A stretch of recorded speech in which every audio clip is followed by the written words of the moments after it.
Dr. Brundage? I think I saw him too.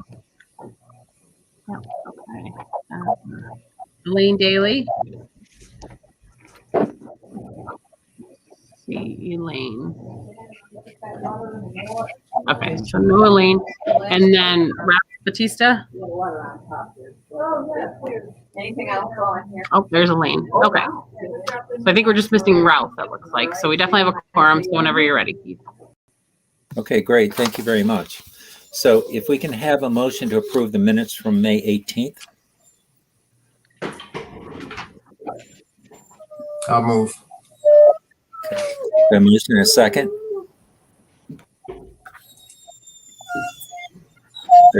Seconds. Remember, if you're not in the official minutes, you weren't at the meeting.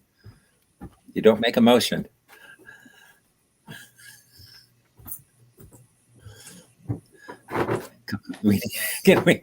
Can someone second the minutes? Seriously? Okay. Oh, I'm seconding. I'm sorry. I thought you seconded. No, thank you. Okay, so are there any corrections or additions or changes at all?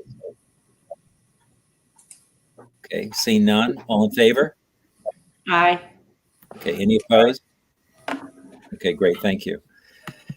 Now we have a change in the order of the agenda, and I'm not sure if everyone got that change, but we're going to move, unless there's an objection, we're going to move our commissioner's report from Kathleen Cuddy up to right after our administrative services report. Does anyone object to making that change on the agenda? Nope. Okay, great, good, thank you. So first up is Mr. Myers here, for an appeal, for a hearing officer's decision that we'll be considering later on the agenda. Has everyone had the chance to read the hearing officer's decision relating to Finger Lakes Drive-In? If not, I'll ask Elaine O'Connor to summarize it, but has everyone had a chance to read it? Keith, there were a lot of orders, consent orders in this agenda. Could she just go over the details of that? Yes. So, Eileen, could you go over just the we don't need all the preamble stuff, but just the findings, very quickly the findings that will be under appeal. That'd be helpful. So, the findings were that 2 operating reports were not submitted in 2020 as required. 2 microbiological samples were not submitted in 2020 as required. And during a routine inspection, we discovered that the disinfection treatment had been removed from the water system without approval from the health department. So those were the findings. The hearing officer's decision that Mr. Meyer should be fined $500 for these violations, should be ordered to public notice of their failure to properly monitor the water system by posting required signage at the facility for 7 days, and then certification to the health department that the public notice was posted as required, and should be ordered to take monthly microbiological samples for a minimum of 12 months. Okay, thank you very much. And let the minutes show, if we can, that the Ralph Batista has joined us. So I think everyone is here. Okay, so Mr. Myers, the process we'll use is you'll have about 5 minutes to make whatever statement you wish, and then the board will ask you questions. And then, of course, we'll be considering a decision later in the meeting when we look at the Can you hear me okay? Recommendation. Yes, we can. Well, I can. I think everyone can. So, yes. So if you could limit yourself to about 5 minutes, because we always have a very tight agenda. Thank you. Ready now? Yes. Yes, sir. You're on. Okay. Greetings, everybody. I support this is 2.5 minutes. I've read it. I support the health rules and measures to keep us all safe and healthy, and I'm happy to comply with these and all health measures. I'm here today to be upfront and fair to the department and myself.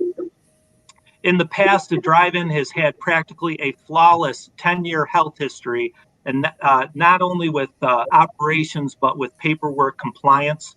The drive-in has a seasonal business and a well water permit, whereas the water is used in its bathrooms only.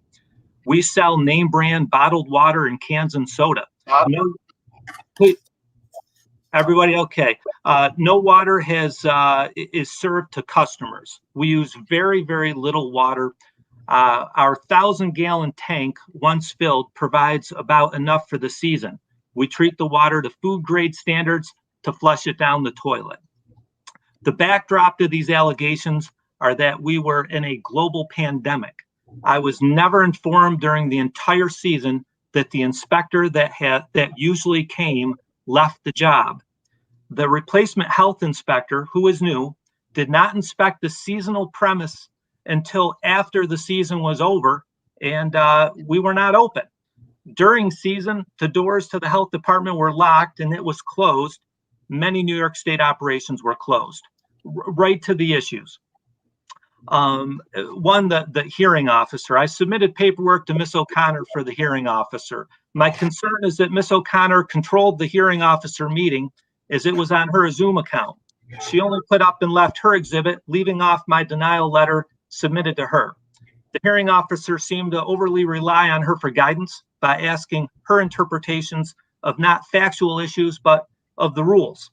She also acted as a witness, even though she never was present or assigned as my inspector. So right to those three allegations. The monthly reporting is due by the 10th. Months into the pandemic, I ran out of the reporting forms and improvised by using an old form and crossed out and put the new dates and the numbers on it. There's an email here from the new health inspector there where she clearly says, I have the ones for May, June, and August. On second look, the August reports may be the June report. This was on 9/20/20. I don't know how well people can see that. So there's some confusion. I went to the health office first and the door was locked. My toner ink was on back order. I called for Inspector Jones. No one answered. No one told me she had left the department. This created confusion. There was a lot going on around this time. As to the second issue, the health department leaves out the fact that they are not counting the passing sample that they took, as they normally do not count that. But I also took 2 extra passing samples that they asked me to take in the third quarter. And this was to restart the water system after the season when we're normally closed. And I did this to accommodate them. Additionally, I'm perplexed as I even did and have a copy of the late fourth quarter test. We did a fourth quarter test right here. Right on there. We've passed every water test we've ever taken. As to removing the disinfection treatment system, the new sanitarian incorrectly did not inspect the seasonal water system during the season we're normally open. That's May through August. We have never been asked to provide the health department with notice that we are closing or that we are winterizing, not filling or draining our water system. This is the only time I have disagreed with the health department. I appreciate and support the department with, I did appreciate and support the department with 30 cases of donated PPE when the pandemic hit. Last year was an extraordinary, unusual year. It caused a lot of anxiety and delays for many. I speak for many other operators, and it was very hard with COVID. Some of us even had people we know pass. I ask for reasonable tolerance and evaluation during this extraordinary time. My concern is going forward with a sanitarian who is more interested in trying to craft a not earned violation than to actually communicate and spend time with me when the business is open and being able to have a working relationship in the best interest of public health. I suggest a $50 fine for the reporting issue caused by me. I could have communicated more. I suggest waiving, if any feel this is not enough, I suggest waiving the remaining amount requested once proof of a installation of a water UV filter is installed. This is much simpler and appropriate for a location that doesn't serve any water to the public and really just uses it to flush the water down the toilet. That's all I have. Thank you for your time. Okay, so if I can summarize, so the redress that you're requesting is a reduction of the fine from $500 to $50, and the modification to require the installation of a UV process. Is that Yes, correct? yes, and I still would have to submit results to the health department, Yes, of course. which, yes, of course. Yes, Okay. correct. Thank you. So does anyone on the board have questions of Mr. Meyer?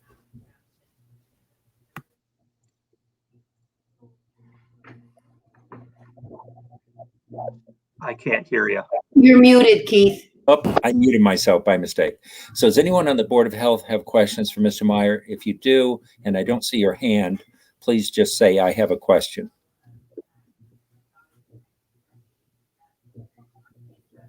Okay, I don't see any questions. So I guess nice summary. Thank you. That's the fact that people don't have any questions means that you've done a good summary of your position. Wonderful. Thanks for your time. I appreciate your service. Thank you very much. Okay. Thank you. Okay, well let's move on. I think that the next thing on the agenda, and I have to look, is our administrative services report. Janine, I think you sent us the information, and as always, if you want to highlight the points that we need to particularly look at.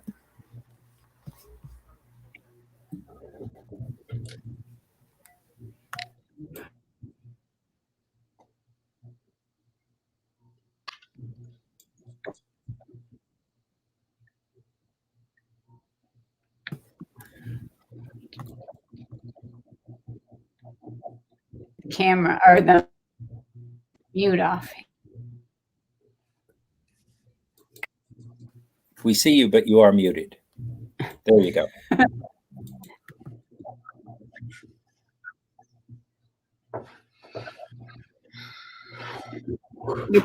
You're back muted, Janine.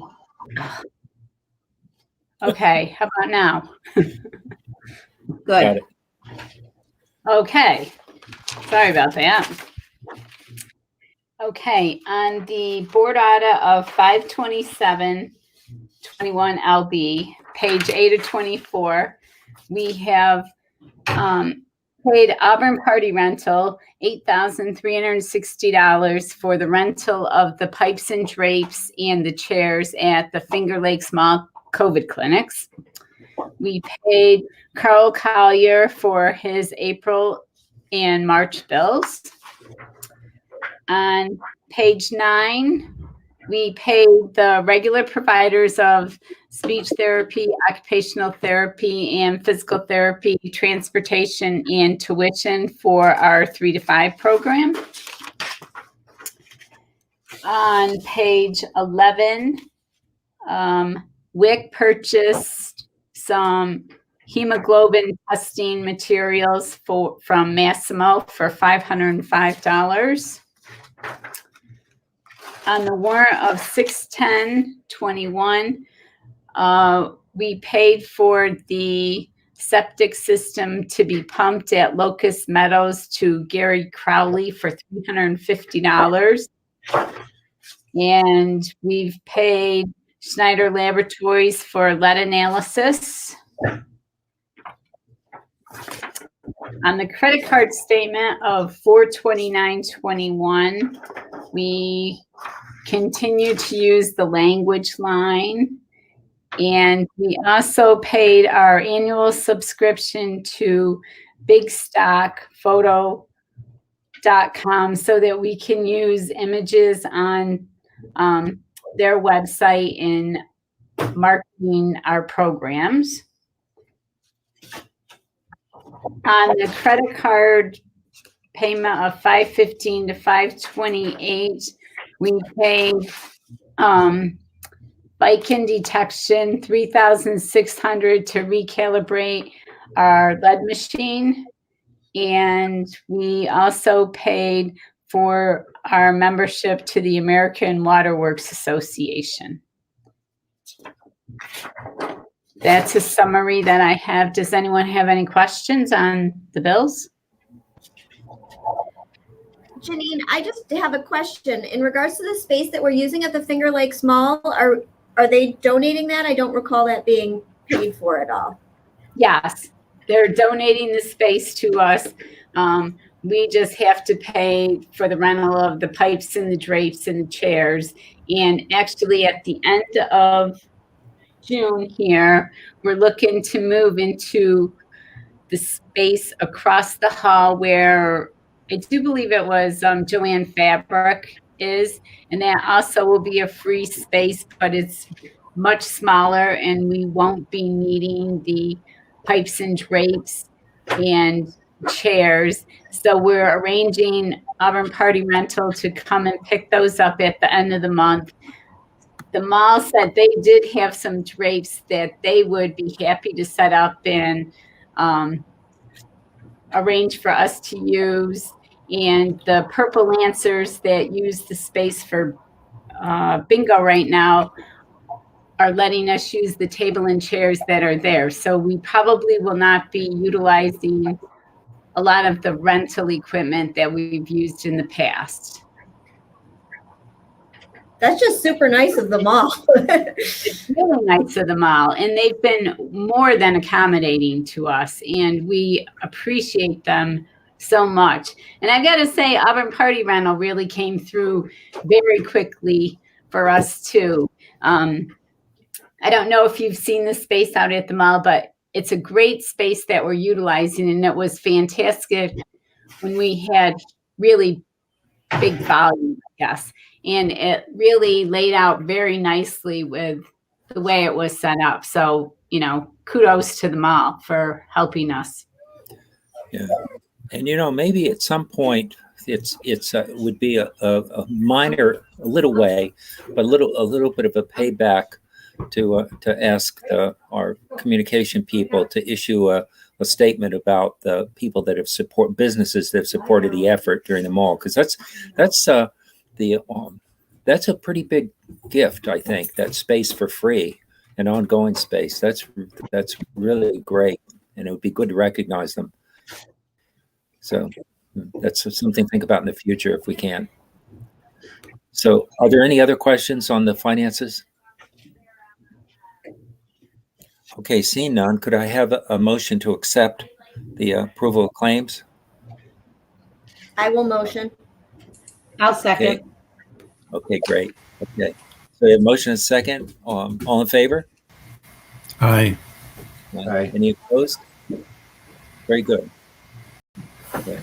So next up, giving our chief engineer, would be Commissioner Cuddy. Great, thank you. Thanks for adjusting the agenda. I'm going to be clicking off our meeting before 1 o'clock to go to an appointment. But a few things, while Janine is still on here, I want to give a shout out to our fiscal department. Some of you, our legislators, would be aware of this, but our board might not be. For the 2020 expenses we had related to COVID-19, through certainly our health department fiscal staff, but our county fiscal staff, the claiming and going after the appropriate resources kept our local taxpayer cost to less than $4,500 for COVID-19. It was grants, it was state aid, it was FEMA funding, incredible work on their part. And moving into 2021, we continue with our, we have sign in, sign out. It's an incident command structure when we do our clinics.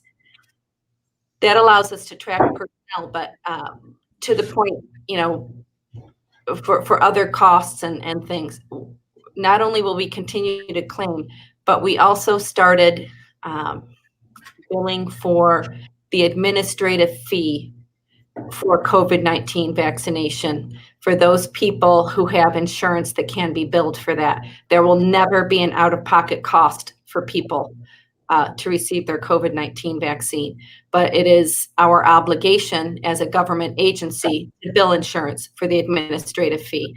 And again, huge thanks to the cooperatives. The hospital helped us link in with Medent, which is a local electronic medical record firm, to assist us in facilitating our billing because we do not have an electronic medical record or ability to perform this. And our staff in Janine's division learned how to make this work, and they've brought in $35,000 in administrative fees. to the county. And I expect there will be more. So that they've really done a great job in that regard. Lori Fisher usually speaks about early intervention and preschool special education. I'll just briefly mention she's actually taking a few days off, which is well-deserved, of course. There is a waiting list for children to get therapy services. So we're always, and not unique to our county, but around the state, always looking for therapists who have interest in working in early intervention and in preschool special education.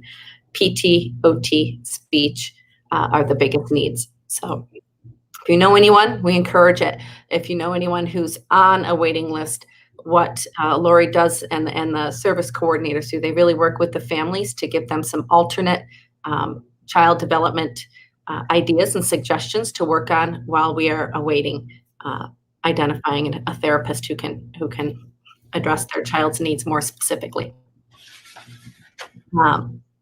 We know it's a busy season, and Eileen will go on and speak to some of the environmental things, but you've seen that there's a lot of lead poisoning work that's being done and preventive work that's being done, which we're really pleased about. A lot of guidance interpretation related to COVID-19. Last few weeks, we've seen a lot of very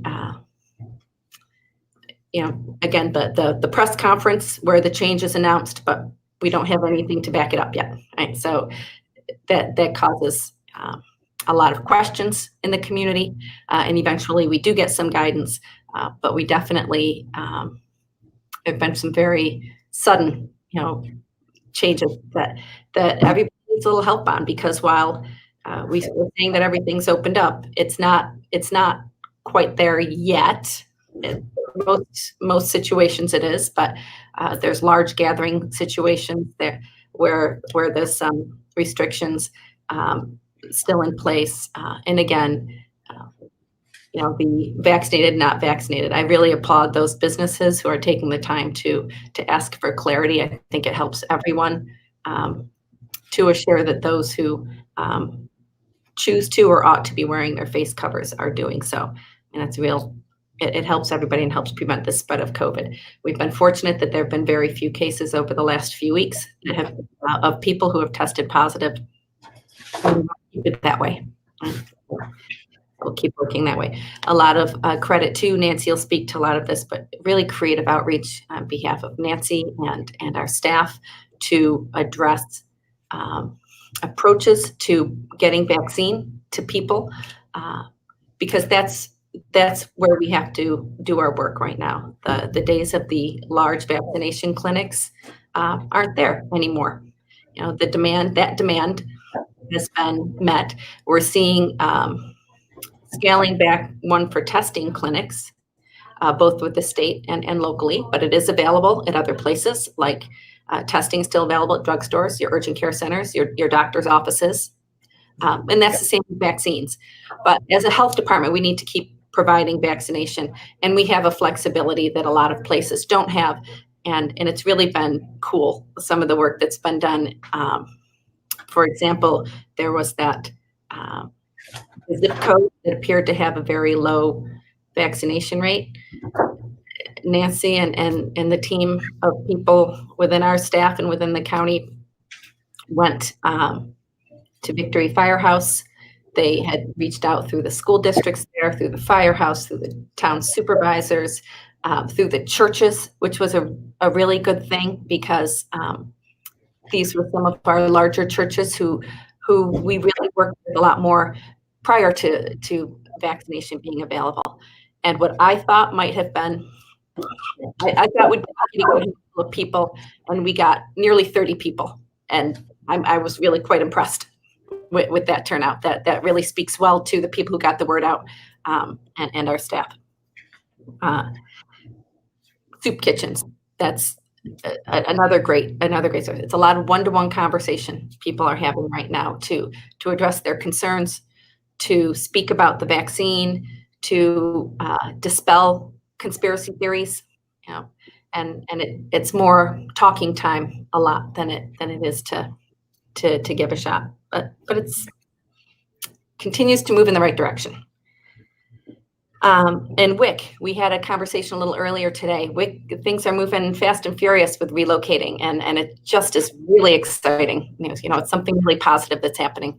We had a conversation with ABC Cayuga, Tanya Young, our WIC coordinator, Nancy Purdy, and I, and play space will be ready in the next many weeks to open up, and we hope that WIC will be able to relocate shortly thereafter. And so it's nailing down some final details. It's getting the wiring for the internet. It's getting the paint on the walls. It's identifying the time to move the furniture and items from our current office space to the new space. But it's just going to be really beautiful and such a great opportunity and resource for our community. So we're really pleased for that. Those are just a few program highlights. I did want to bring up to all of you and with some of the guidance and the restrictions that have loosened up, it is now perfectly acceptable to meet in person again as board. Megan had gone ahead and reserved our caucus room where we have previously met through the end of the year. If people choose to meet in person, I guess I want to approach all of you and say, would you like to meet in person? And then would you like to meet in the caucus room? Or we could always ask to see if the chambers is available also and reserve that if that's something that's of greater interest. But we continue, you know, we're a public meeting, as you all know. So to my knowledge, and I'll verify if there are any reservations about this or any requirements about it, I believe that we can continue to meet in person and do a hybrid model if that works better for people. We just have to make sure the public has the ability to meet. We, of course, have a quorum. I'm going to verify whether there is any restriction, whether it has to be in person versus a hybrid. So my question, would you like to meet in person again? Rundage says yes. Yeah, and I think the question in my mind is this: is that if it's allowable, we can meet in person, but continue to have a virtual option for those that I can't imagine anyone's uncomfortable at this point if we even, you know, maybe we space, but I'm making an assumption here, and I'm assuming that we're all fully vaccinated, and but the virtual option is nice, I think, for people that are for one reason or another can't physically get. So what do you all think about the option of moving forward beginning in July, having a meeting in person, but still having the ability for people that so choose or cannot join the personal meeting to meet with us virtually? What do you think about that as an idea? I'm okay with that. That seems good. Who are you going to get the guidance from, Kathleen? I'm going to double check the public health law. And part of this was a discussion I had with one of our legislators who mentioned that legislative meetings state in person. I don't believe that is stated in the public health law for Board of Health meetings. But of course, who would have thought that meeting virtually was even an option when they were written? So that's something that I want to clarify that in the public health law that's written. And if there's any question, I'll double check with the state. Yeah. Great. Thanks. So then I will look forward to seeing everyone in person in July, those that are able. And it's probably going to be a mixed blessing, since those that come in person will have to also see me. But I appreciate the fact that no one will say anything. But great. So does anyone have any questions for, not to usurp, is that your report, Kathleen? Yeah. Okay. Yeah. Does anyone have any questions for Kathleen? Okay, great. Thank you very much, as always. Okay. And I think next up is Nancy Purdy. And I see her there. So Kathleen's going to have to leave when she leaves. So if she has to leave, don't anyone think it's something they said. So, Nancy, what do you got for us?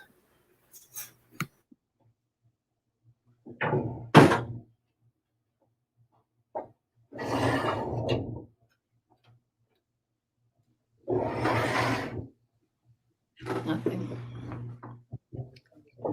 Hello, can you hear me? Yes. Okay, great. Well, as Kathleen stated, we're using a different approach, tailoring our approach, because those the vaccination clinics, we're targeting areas where there indicates a greater need. We're using a lot of conversation with persons that are a little resistant to getting the vaccine. We've had some success there. We're now offering 2 to 3 of the vaccine at one clinic. So today, later on, we're having a clinic at the southern end at Southern Cuba, and we're making it a walk-in for all persons and offering all 3 vaccines. And we've had to adjust our policy and procedure for doing so to ensure that we are installing safe practices, because each vaccine has nuances about it and how it has to be managed, how long it can be out, et cetera, et cetera. So really hone in on updating and revising that. We are using a recruitment approach. And that's why we've started using firehouses, and I am working on another site, another firehouse. So, because we're using the ability of firemen who are trusted within their community to help spread that word and help engage people to take up the offering. So we're using that approach. I think that's about it. We're also looking ahead at school vaccines, and again, that may have dropped off, is likely that has dropped off, and people not being able to get to their physicians, et cetera, et cetera. So we plan on installing an approach to that within the next couple weeks to begin meeting the need of school vaccines. I think that's it for me. So Nancy, Keith, where are we with the percentage of vaccinated people, percentage of people that are eligible, and the percentage of the total population, if you have that? I do. We have 49.1% of the population with 1 vaccine dose.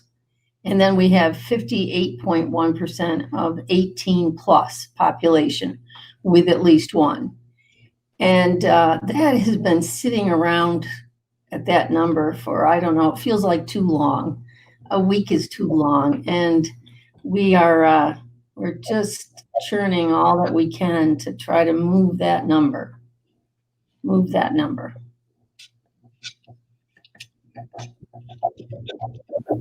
So thank you. So are there any other questions or comments for Nancy? I've got a question. Nancy, it's kind of disappointing to hear that we're still under 50%. I thought we'd be higher than that, but that's not my question. I've been reading more and more about this issue, about doses being available and not being distributed and potentially spoiling. Do we have that kind of issue in our county? Well, we're cautious. We have had some waste, but in comparison to a lot of other sites, I think we really have done well with that.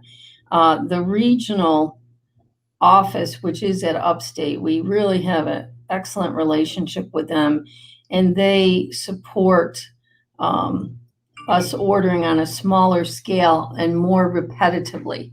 I'd rather order and get things in within a week than have too much of anything. So again, that's why when we're offering 2 or 3 kinds, and there are different storage parameters and expiration on all 3 different of those meds. So staying on top of that is a real challenge. One thing that we had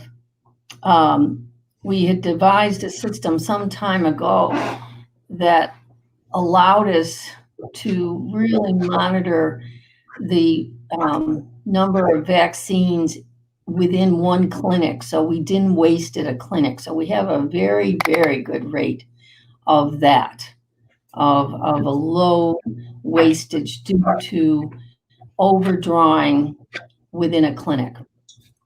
But there is one case I'm thinking of right now when, the Moderna just out, even though we had multiple clinics, we ended up wasting some Moderna. Mm-hmm. But overall, done very well in that regard. Yeah. Just to follow up on that question, Nancy, Yes. excuse me, is there a system implemented where we track the data on a vaccine, possibly move them on when necessary to a place that would use them? It seems, well, for lack of a better word, like a sin to waste something when people are begging for them. Yeah, that's an excellent question. And yes, we have. We've also become the place in the county that all doses come to when they anticipate a waste.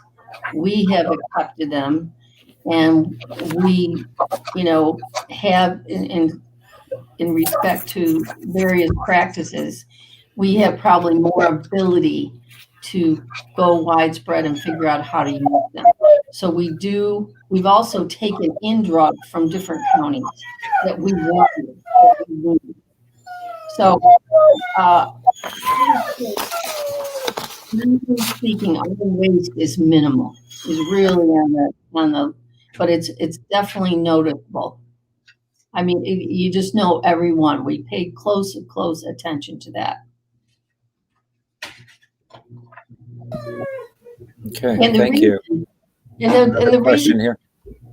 Well, I want to just point out that this is the problem that overall everywhere is having, is that they're seeing, and we've read the newspapers where they're closing down on some of the statewide vaccine clinics, et cetera, because, of persons not wanting to get the vaccine. And that's why the approach has to change. And that's why it becomes more of a recruiting and more of a one-to-one conversation, et cetera, et cetera.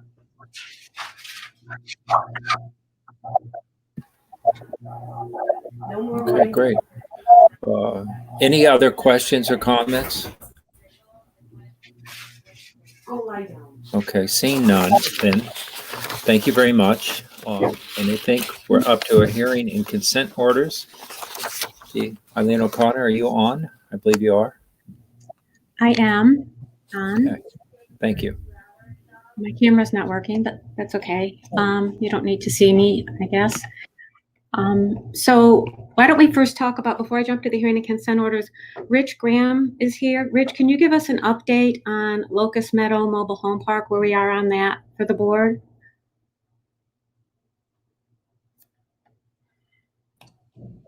Yeah, sure. Basically, the property's in the name of the LLC. The LLC has been served. I'm waiting to receive the affidavits of service.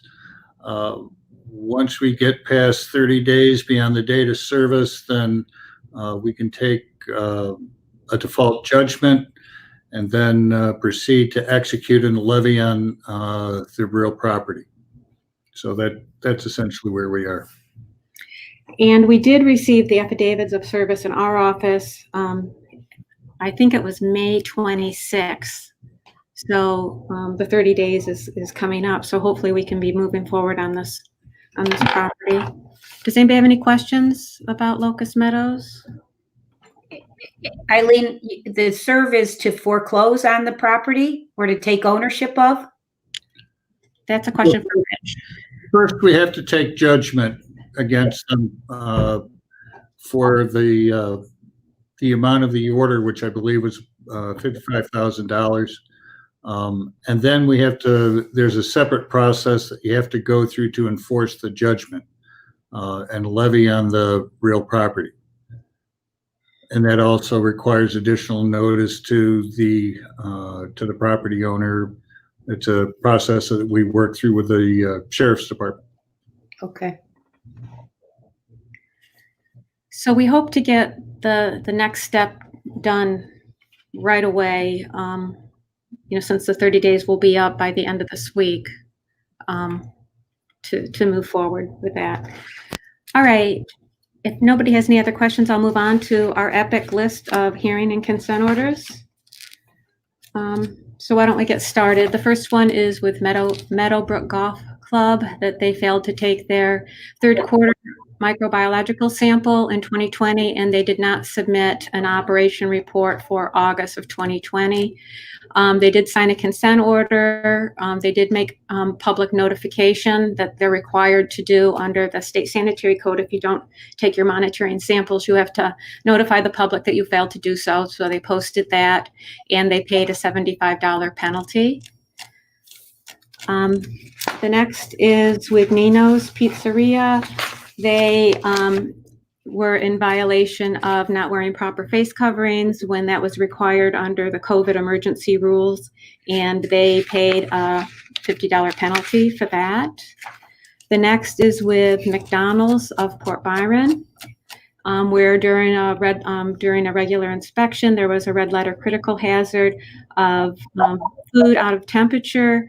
The food was discarded at the time. No penalty, no financial penalty was charged, as this is their first unsatisfactory inspection in quite a while.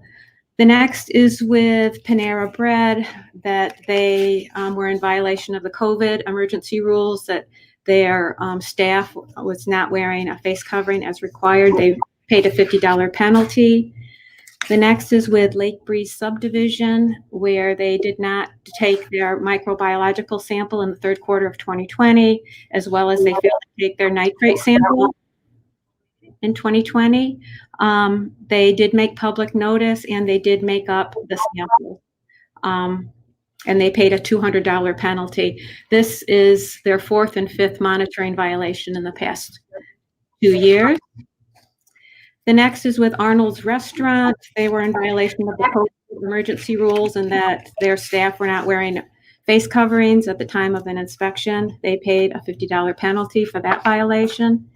The next is with the Redeemer Bottle and Can Redemption Center, that an employee was not wearing a face covering while within 6 feet of patrons. They paid a $50 penalty for that. The next is with Starbucks, that they were operating their food service establishment without getting an updated permit. They have corrected that and paid a $50 penalty for that.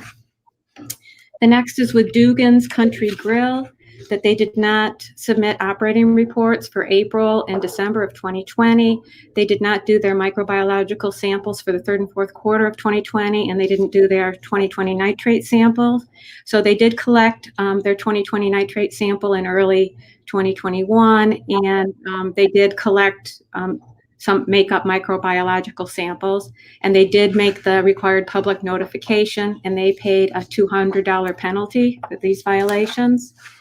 The next is with Gaetano's Pizzeria, where they did not update their permit as required, so they were operating without a valid permit. That has been corrected, and they paid a $50 penalty. The next is with Goody's Lake Como Inn, where they failed to collect microbiological samples for the first, third, and fourth quarters of 2020, and the first quarter of 2021, and also their 2020 nitrate sample. They didn't submit water operation reports for a number of months, and those that they did submit, they submitted late. So they did make up all the operation reports that we needed. They did take a microbiological sample, and they are paying a $400 penalty, and they did make public notice and as required. The next is with Little Caesars Pizza. They were operating without a permit. That has been corrected, and they paid a $50 penalty. The next is with Falcon Lanes. Again, they were operating without a valid permit. That has been corrected and they paid a $50 penalty. So that's all the consent orders. What, if it's okay, can we have a motion on those? And then before we go to the hearings? Yeah, so can we have a motion? I'll make a motion, Elaine. I'll second. I got muted, sorry. Any discussion? All in favor? Aye. Okay, aye. Any opposed? Thank you very much. Oh, wait. Dr. Archer, are you opposed or was that a delay in your hand? I think. It was a delay. Oh, okay. I'm delayed. Great. I'm Okay. not, I'm in favor. Okay, thank you. Okay, so it passes. So thank you very much. I have a Alright. question. Are we still going to give out consent orders for mask violations? Is that still happening? Well, right now, it's not a violation if you don't wear a mask, but we are still catching up on some previous violations, yes, that happened while it was a requirement. But I think the answer is no. There'll be no new violations because I don't think it's a violation anymore. Correct. However, we do have, I think, one more that we're summoning to a hearing that didn't pay a consent order previously. Right. So I think we have one more scheduled for a hearing in July. Great. But it was for a previous violation when it was required to wear a mask. Right. Thank you. Okay, Alright. so next. Okay, a bunch of hearings. The first one is with Cozy Apartments LLC, and that they did not use an EPA certified contractor to remove lead hazards at their residences at 38 and 40 Parker Street. So notice and demands were issued to Cozy Apartments LLC, telling them that they needed to address hazards, lead hazards, and in the notice and demand, it explains that they need to use an EPA certified contractor to do certain things. The respondent did not use an EPA certified contractor. So the work instead in these residences were done by a person who was not certified by the EPA in lead safe work practices. So the hearing officer found that they should be fined $2,000 per residence. So a total of $4,000 fine for this. And Cozy Apartments has since sold the property. I'm just going to move along. If people have questions that can just tell me. Elaine, is the fine been paid? Not yet, no. And the only recourse would be to go, you'd wait a period of time and then decide how to handle it? Right. Would be, we would ask, help from the county attorney's office to obtain our fine. But if the apartment's been sold, it's probably unlikely to be able to collect that without, right? It probably is going to be very difficult unless he owns other property, unless the corporation owns other property in the area that we can attach the lien to. Right. But, we felt that this was a very significant violation where, Yes. yeah. And so, even if it's not able to be collected, I wanted to make sure that the company knew that in Cuba County, we are very serious about lead poisoning and we want people to follow the regulations. So, and we will try to collect. I don't know if we'll be successful or not. If you don't, is court a relief for this, or not necessarily? You take your lead from the county attorney's office? That's a county attorney question. Is Rich still on? Rich? Sorry, my phone. Rich, can you answer that question for Elaine? Maybe he stepped out. Okay. So we don't know. That's a legal question, Elaine. Okay.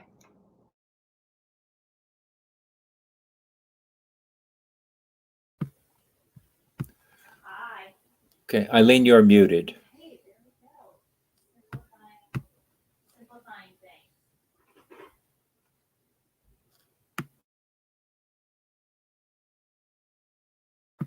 Totally fine. thanks for taking a few minutes. There you go. Chat. Okay, that was weird because I didn't even touch my mouse. So this 8x8 sometimes is infuriating. Okay, Ollie's Bargain Outlet, that they weren't wearing face coverings. They did not appear at the hearing. And the hearing officer said that they should be fined $100 for violation of the emergency COVID mask wearing regulations. The next is with Napa Auto Parts, also for their employees not wearing adequate face coverings. They did appear at the hearing, and the hearing officer also said that they should be fined $100 for violation of the COVID requirements. The next is with Finger Lakes Drive-In, which is Paul Myers, who spoke earlier. So the hearing officer found that he should be fined $500 and make the required public notice that he didn't properly monitor the system, and also ordered to take their monthly microbiological samples for a minimum of 12 months. Does anybody have any questions with that, especially in regards to the fact that he spoke earlier? Or should I just continue? Well, All right. I think we should talk about that a little bit. I think my opinion on it is that I have often been lost in government red tape, and I know how frustrating it can be. And he sounded like he was pretty frustrated, and he put a lot of effort into coming in to see us and putting his case together. I think we should drop that fine down, because I can see his point. They weren't even open. The health department was never closed. No, we but were the open every day. but also the drive-in wasn't open. No, the drive-in was open, and that was part of the issue, is it was open later than typical in 2020. Typically, he closes, I think, in September, but because of, that was one thing that people could do to, and have entertainment with their family. So he was open later in the year than he typically was. And he told us at the hearing that the reason he removed the chlorination system was that he needed to insulate it. The system wasn't insulated because he typically wasn't open that late of the year. And so he had to remove the disinfection system due to freezing problems. So we show up and he has no disinfection. His chlorinator was totally removed. The chlorine crock was. Any other questions on that? I just move became along? probably a little bit more confused listening to what he was saying in the timeline of everything. It was kind of got blurry for me, so it's hard for me to really make a decision on it. I don't know what you other guys. I agree, Keith. It sounded like he was focusing on the points he wanted to make. And honestly, trying to put everything in context was not easy. I'm glad that things are being put more into context. What I'd like to know is was there anything expected from him, from his business, that would not have been expected from any other business? No, absolutely not. Like for the operation reports, as you see, we've already fined other businesses for not submitting their operation report. For his microbiological samples, that's also required. And for modifying your disinfection, that's a pretty serious thing. And he says that people don't drink the water. However, the water is available in bathroom sinks. And I know people fill up their water containers in bathrooms. He also has a food permit. That's why we're there. So people have to wash their hands. The people who work there need to wash their hands. So the water is considered a public water supply. He removed the disinfection system from the water treatment. And, that's a pretty, if he had, a couple hundred people at the facility, non-disinfected water or water that's not disinfected properly, you could really cause a lot of illness. It sounded like there was two problems. One, that the system was being run beyond a normal use, later in the year. So there was a problem of potential freezing and the problem of ensuring that it's safe water. Sounds like he addressed the first problem, but not the second. I'm not really sympathetic to that argument. Well, Eileen, if I may ask, the redresses he's asking for were two. One is to reduce the fine, but the second is to approve an installation of an ultraviolet system versus whatever the disinfectant system he has now. Is that ultraviolet system an acceptable system for the use in this particular situation?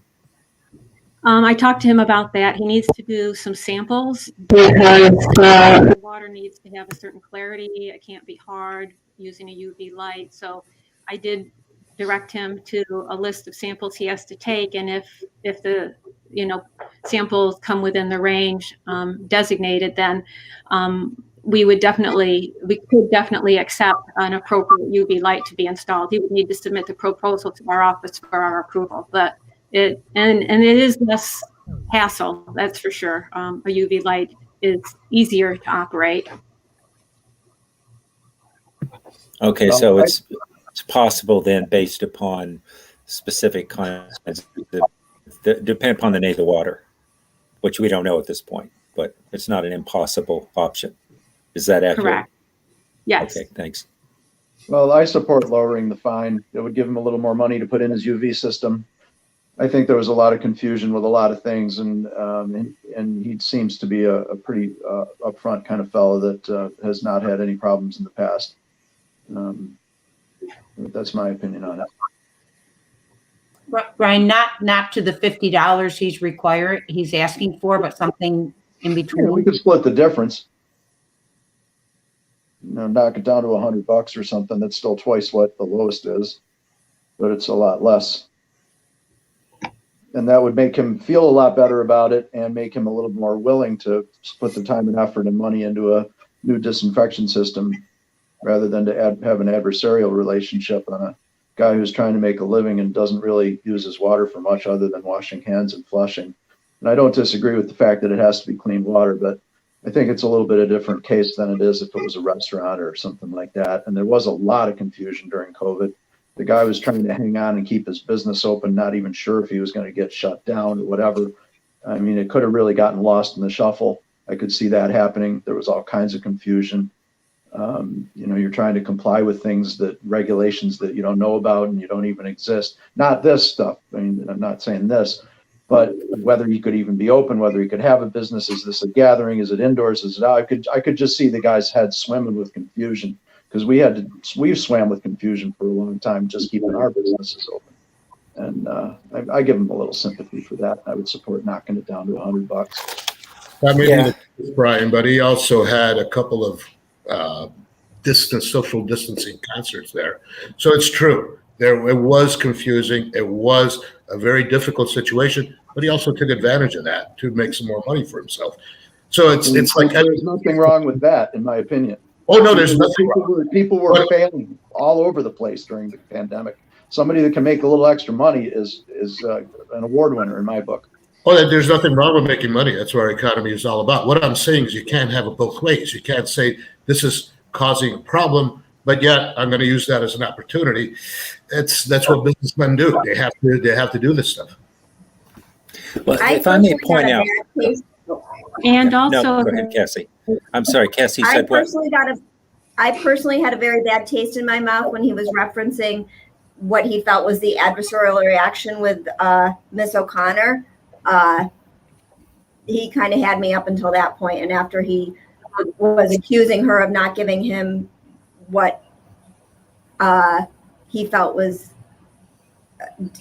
of controlling the narrative, that bothered me because I think Miss O'Connor works very hard and deserves respect for that.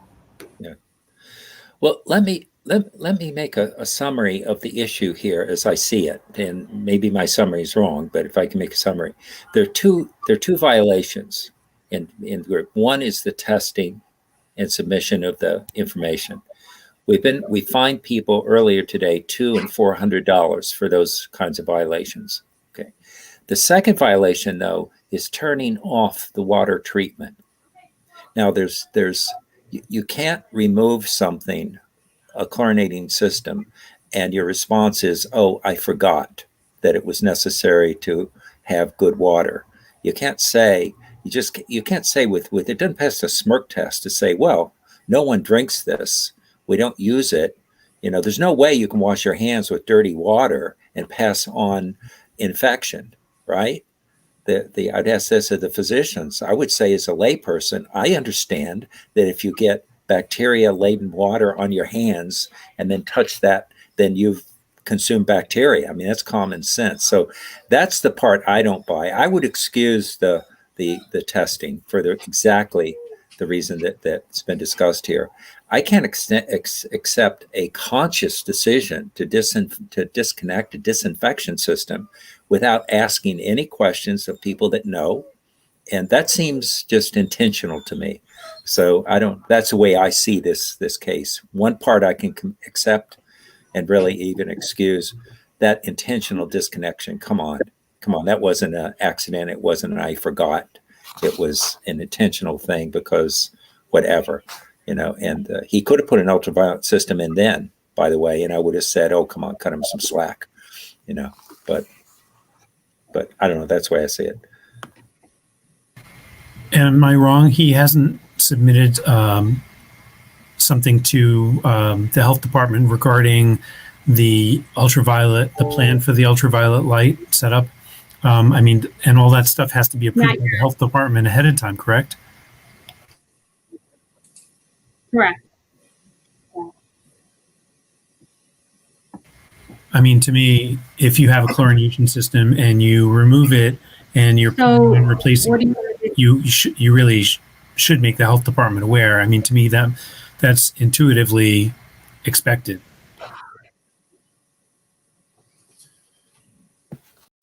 Okay, so what do you? If we take a strong measure to reduce the fine, we could be setting ourselves up for someone coming in with a putt golf saying, "Well, I'm just seasonal," and you might have an argument there from someone for leniency, when I don't think public health is an issue of leniency. It's an issue of enforcement. Well, what about a compromise of saying to him, "Look, we can't do anything about the fine. This fine is in line with what we're, as I say, we've got two $200 and one $400 fine and one $2,000 fine, and the different issues, but nonetheless, it's kind of in line with those. But what about a compromise that says, okay, look, the fine stands, but we absolutely will request of the health department or direct the health department to review the information you submit in terms of the quality, the nature of your water, to install an ultraviolet system as an alternative." And that becomes part of the order. And maybe even say, if you do this within the next month, we'll reduce it by $100. There's if people are want to send a message, I don't know. I'm good with keeping the fine as it is, but saying if an ultraviolet system will work, absolutely submit the information. This is Rick. I am back on. You can do a conditional order. It's entirely up to you. The conditions you would want to see accomplished, but you certainly can do a conditional order that he has to do X, on or before, and you have a drop dead date. And failing that, then the fine will be, fully enforced at that point. If you're looking to encourage his, future compliance. Richard, Elaine, are you saying, for example, if the fine's $500, that if he submits the plans for the water treatment and installs it by a certain date, that the fine could be lowered to $250, half? Is that what you're saying? Yes. That happens quite frequently. In criminal prosecutions, many times there's a conditional judgment, and they give the defendant a certain period of time to perform whatever the particular issue is, and then it's a way of putting them on probation, if you will. And then the 250 he could put towards the ultraviolet system. I mean, Well, he's still open for business now, right? With no water treatment? Yes, I believe, and he's got chlorination system. So the Oh, he UV does have light the is not chlorination. really a better system. So we wouldn't let him operate without the chlorination system. So the UV light isn't a better system. He's not really doing anyone any favors other than himself, possibly in terms of operational ease by converting to a UV system. But it's So, cheaper for him, right? It's less hassle because you don't have to have a chlorine crock. You don't have to, keep adding chlorine to the crock.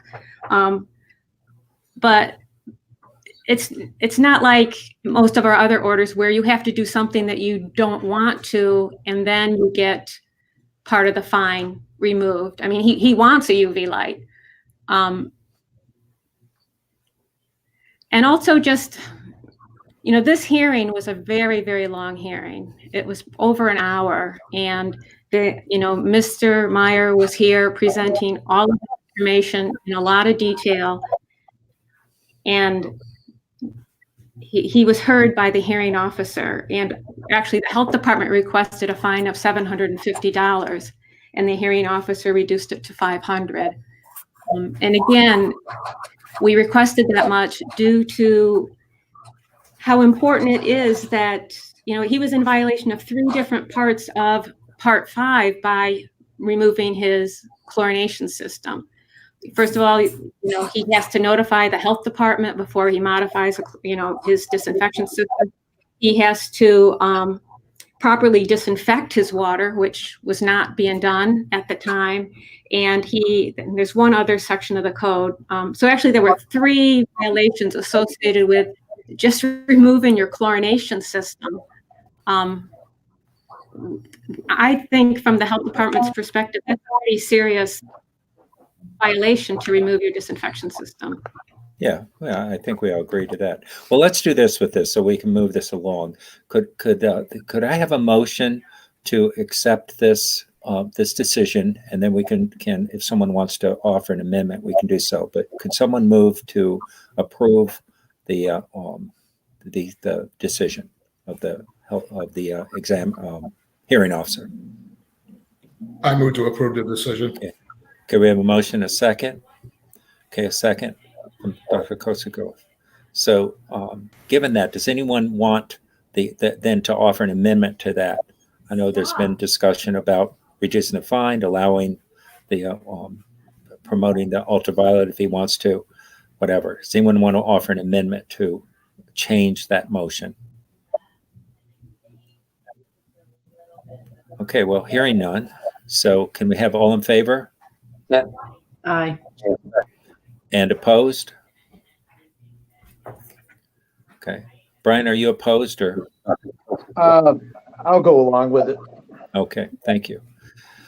Okay, now do before we vote on the others, was that the last one, Elaine? I'm sorry, I don't have the list in front of me.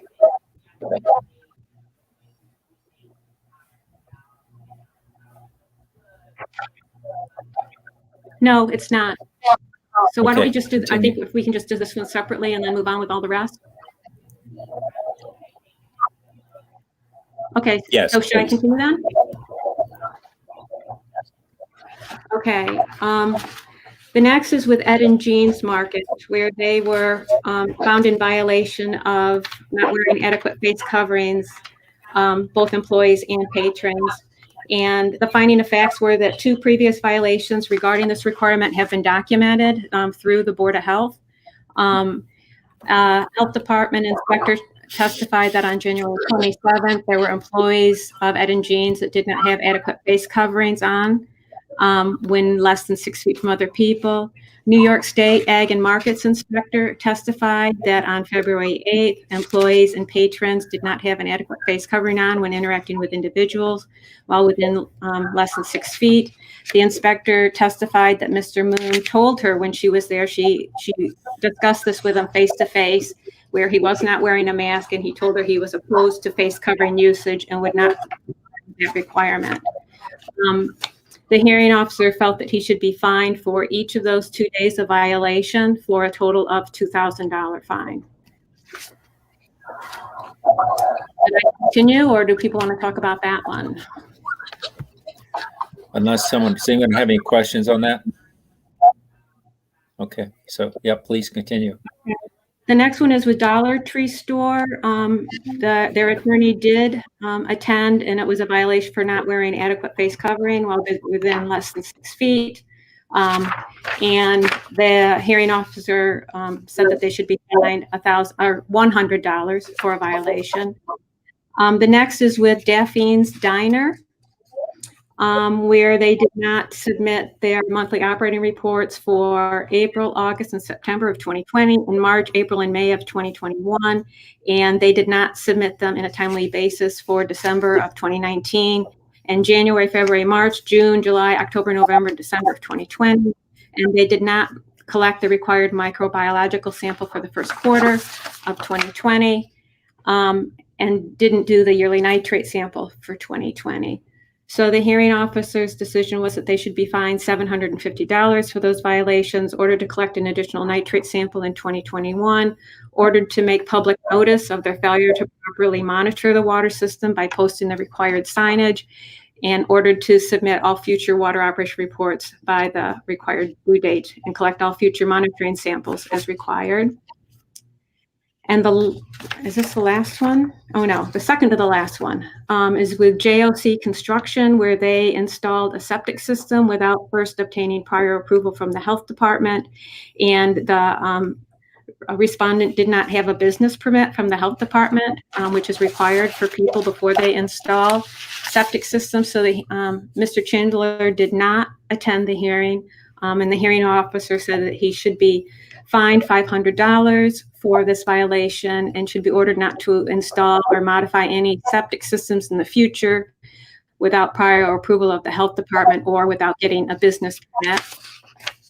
And then the last one is another lead one where Goat's Head LLC was cited for violation of the sanitary code regarding lead poisoning.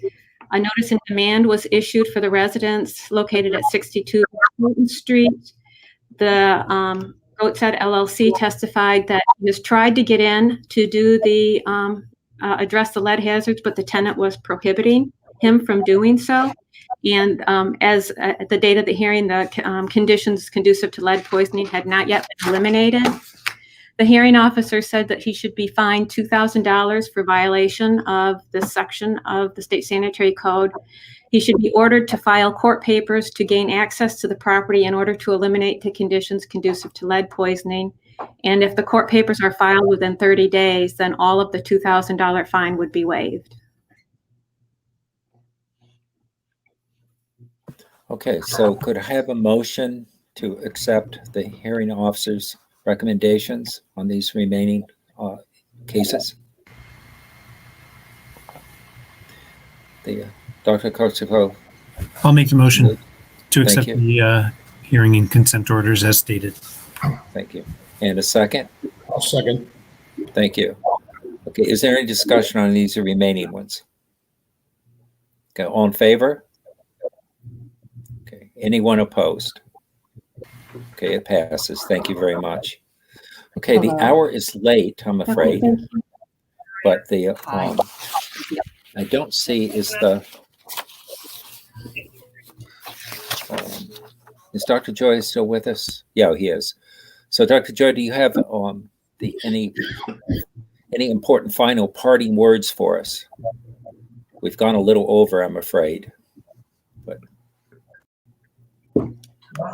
it's just on the vaccines and getting them out there. It's kind of a national problem, so that's certainly good motivation for us trying to get it out to countries where there's still a population that wants the vaccine, which is a good thing for the world and for us because we have safer travelers. More of them can come here and we can go there and get back to normal international relations, hopefully. And so that hopefully will work out in the long run. The short run, with the Johnson & Johnson vaccine, thought they were going to hit a date this week or next, but they did further testing or been testing all along, and they find they can use it for like another month. Most of the stuff that was going to outdate is still good for a month, but it's a question of getting it to people that want it. And that's always a big part about medicine, healthcare, and commerce in general. And most commerce is for health, so try and encourage the good parts around the world. The vaccines, I think we got the early adopters are there. I think there's a whole sociology study. There's early adopters on the bleeding edge and encouraging, and then there's people that are more cautious, and there's people who are just don't like anything new. So if you force them, usually they do. It's not a great thing. Usually in the vaccines, usually it's been years between the smallpox vaccination, inoculation starting in 1794. It wasn't until I think 1946 when it became mandatory in New York City, just because they got tired of having all these pop-up vaccination clinics. Smallpox kept coming into the city, and it was really a major dangerous disease. And that's when we started getting into mandatory stuff. And sometimes it's needed, and we'll see. But but the vaccine was around for a long time before that happened. So there's certainly a political will at that point. So, but definitely encourage everybody to get the vaccine that can. And I talk to patients in the office, even though we're not giving out the vaccine here. We mention it to everybody and try and keep track of what they're doing. And computer software is some of that quirky. Sometimes it shows up. There's a spot in the vaccine record for COVID vaccine, but when it gets imported from the New York State immunization system, sometimes it ends up in just special vaccines or extended list, but not in the regular list. So it's something to work on. The software people need time to adapt to. And the regular things, we still got overdoses. Been an awful year. Motor vehicle accidents. Even with less traffic, people had more. There's still too many motor vehicle deaths, and sunburn, drownings, partying too much, all that. Keep being careful. Thank you. Okay, thank you very much. So unless there's any more business, I'll entertain a motion to adjourn. I'll move. A motion to adjourn, a second? Second. Great. All in favor? Aye. Very good. See you all next month, and we will meet. We'll arrange to meet in person for those that so choose, but we'll have a virtual option. Thank you all very much. Happy Independence Day. Yeah.